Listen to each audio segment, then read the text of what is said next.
से ये एक मेरा परिचय है छोटा सा, बाकी लोगों ने काफ़ी बड़ा चढ़ा कर बताया। और सुनीता जी से मैं ये कहूँगा कि ये बात तो मुझे आज मालूम हुई कि आपकी जो कर्मभूमि है वो ग्वालियर की है, क्योंकि यहाँ पर इतने साहित्यकार हैं तो उसमें दम तो होना ही है। सहमत है मेरी बात से लगभग सभी लोग। एक कार्य मुझे सौंपा कि इस पुस्तक के बारे में आप कहिए। अब इस पुस्तक को प्रकाशित किया है तो स्वाभाविक सी बात है कि इसको मैंने अक्षरशः पढ़ा, कुछ मेरे स्मरण में रह गया। सबसे पहले एक घटना जो मुझे इस पुस्तक से जोड़ती है कि सुनीता जी की पांडुलिपि आई मेरे पास। मैंने सुनीता जी से ये पूछा उसको पढ़ने के बाद कि आपने इसका नाम जो रखा हुआ है वो प्यार के दो फूल रखा, ऐसा क्यों नहीं है? आपने इसका नाम प्यार के दो पुष्प रख दिया या प्रेम पुष्प रख दिया। ये मेरे मन में एक जिज्ञासा हुई और वो मैंने सुनीता जी को व्यक्त किया। उसके बाद सुनीता जी का उत्तर आया कि सागर जी, इस क्लिष्ट भाषा में तो बहुत सारे लोग लिखते हैं, मैं उस भाषा में लिखना चाहती हूँ जो आम जनता से कनेक्ट हो सके। इसलिए प्रेम पुष्प कहने में कहीं साहित्यिक टच आता है, मैं आम जनता के टच का लिखना चाहती हूँ। क्योंकि एक कारण तो उन्होंने जो मुझसे बात हुई कि जैसे ही आजकल गज़ल का नाम ले दो तो हर कोई कहता है कि जी मेरा भी शेर है, मेरा भी शेर है, और छंद का नाम लेते ही बहुत सारे लोगों को पसीना आ जाता है। ये हमारी सनातनी छंदों की विलुप्त होती हुई ये कह लीजिए कि दुर्भाग्य है। लेकिन फिर भी एक सनातनी छंद की पुस्तक जब छपने जा रही थी तो मेरे मन में एक जिज्ञासा हुई कि भाई ऐसा क्यों। तो मैंने उसका कारण जाना तो सुनीता जी के जवाब में आगे कहा कि सागर जी, मैं इन छंदों के माध्यम से जो यह विधा लुप्त होती जा रही है हमारे समाज में, उस विधा को एक पुनर्जीवित करने का प्रयास है मेरा, और ये प्रयास मैं और आगे तक ले जाऊंगी। ये मेरा पहला सोपान। ये बात सुनकर के मुझे आश्चर्य हुआ और मैं सुनीता जी को इसके लिए विशेष बधाई देता हूँ कि उन्होंने सनातनी छंदों पर काम किया। और जैसे ही छंद की बात करें तो हमें याद आ जाता है कि वो रावण का पंचामृत छंद कौन सा है, जटाटवी गिलत ज्वल प्रवाह पावित स्थल, ऐसे कठिन कठिन बात। लेकिन जब सुनीता जी की हम पुस्तक पढ़ते हैं तो उसमें छंद बहुत ही सरल भाषा में,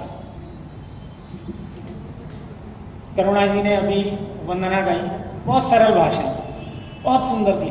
तो छंद का सुनीता जी ने जो समाज को एक बताने का प्रयास किया है कि छंद जो है वो कोई कठिन विधा नहीं है, बहुत सरल विधा है। इसको हम आम भाषा के शब्दों से भी जोड़ करके अपने भारतवर्ष की सनातनी परंपरा को आगे बढ़ाने में सहयोग कर सकते हैं।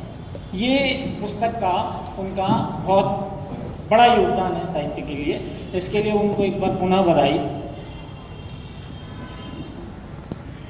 अब मेरे को काम दे दिया कि जी इस पुस्तक की समीक्षा करिए। अब समीक्षा ऐसा काम है जो बड़ा कठिन काम है, कुछ गलत निकल जाए तो लेखक नाराज, और इसलिए मैंने इसको समीक्षा ना करते हुए मैंने सोचा कि क्यों ना आप सबको इस पुस्तक की यात्रा कराते हैं।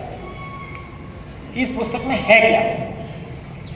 तो मेरे साथ इस पुस्तक की यात्रा, ये आप सब बताइए कि बहुत संक्षिप्त यात्रा करनी है या लंबी यात्रा करनी है? बताइए।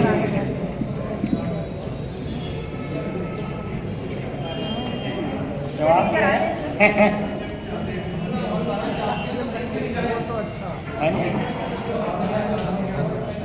हाँ जी, शॉर्ट में करें, बिल्कुल ठीक बात। 7 खंडों में आधारित यह पुस्तक अर्चना खंड, पुष्प खंड, बांसुरी खंड, गोपी खंड, इस तरीके से 7 खंडों में लगभग 24 प्रकार के छंदों पर आधारित यह सनातनी छंद की पुस्तक है, जिसमें रस तो हमारे साहित्य में 9 होते हैं, 2 रस और उसमें ऐड हुए हैं। 11 रसों का प्रयोग है इस पुस्तक में, किसी न किसी कविता में। ये इस पुस्तक की विशेष बात है। इस पुस्तक में एक अभी बहुत ही अच्छा और सबसे महत्वपूर्ण छंद इन्होंने रचा है, प्यार के दो फूल उसका शीर्षक है, जिस पर पूरी किताब का शीर्षक रखा गया कि किसी ने पढ़ा भी था, तुम पलक की सरहदों से भीगते पल की हदों से, आज आंसू मुक्त कर दो, प्यार के दो फूल धर दो। दो लाइनें और इसमें से मैं निकालता हूँ, इस पुस्तक में मैंने पढ़ी हैं कि रात का आलम चढ़ा है, प्यार भी जिद पर अड़ा है, चांद भी तो रो रहा है, आज पागल हो रहा है। इस तरीके से एक बात अभी मैं बैठा हुआ था तो मुझे ध्यान में आई, जब करुणा जी सरस्वती वंदना कह रही थी, माँ सरस्वती ब्रह्मचारिणी है और उनके बारे में श्रृंगार लिखना बहुत साहस का काम है। ये जो लोग पुराने साहित्यकार हैं वो इस कथा को जानते हैं, वो कथा मैं नहीं सुनाता, नहीं तो यात्रा लंबी हो जाएगी। एक पंक्ति लिखी है और बहुत कठिन काम है कि रूप तेरा मन मोहे। माँ शारदा पर जिस भाव से ये श्रृंगार लिखा गया है उसको मैं प्रणाम करता हूँ और नमन करता हूँ। ये एक विशेष बात है। इसी तरह इसी में आगे 4 पंक्तियां कहती हैं वो, उस नदी की आव देखो, चाल देखो, ताव देखो, चल रही सागर समाने, आज उसको आज माने। ये 4 पंक्तियां बहुत अच्छी लगी मुझे।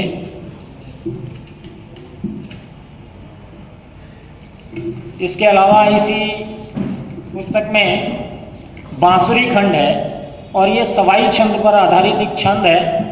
अंबर ने बाहें फैलाई, मेघ चले नित चाल नवेली, वर्षा करती ताक देना दिन, सूरज की है बंद हथेली। ये बिंब, ये भाषा, ये खड़ी बोली का प्रयोग छंद में अपने आप में एक अनूठा है, ऐसा मेरा अनुभव कहता है।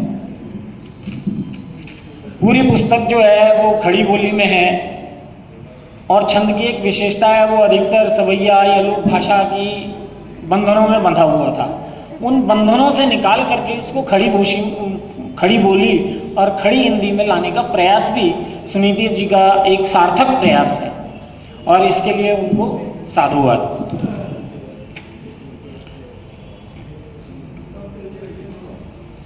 सुनीता जी से अब मैं इस यात्रा को और संक्षिप्त करता हूँ कि एक चीज़ जो मुझे इसमें कमी खटकी वो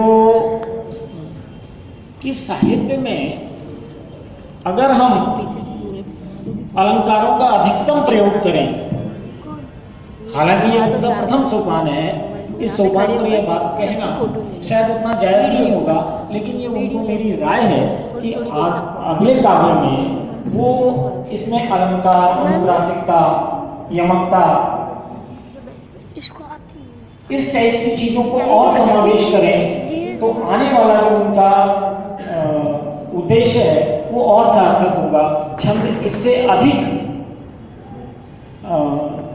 गेय होंगे, कर्णप्रिय होंगे और इन्हीं सब अपने शब्दों के साथ सुनीता जी के परिवार को भी मैं एक बधाई देता हूँ, खासतौर से सुनील जी को, उनकी पुत्री कृतिका और चिराग जी को, क्योंकि साहित्य में घर की कोई महिला अगर सहयोग कर रही है तो निश्चित रूप से हमारे भारतीय समाज में उस घर के पुरुष और परिवार का अगर योगदान है तो ऐसे परिवार का भी इस सहयोग के लिए मैं आभार व्यक्त करता हूँ।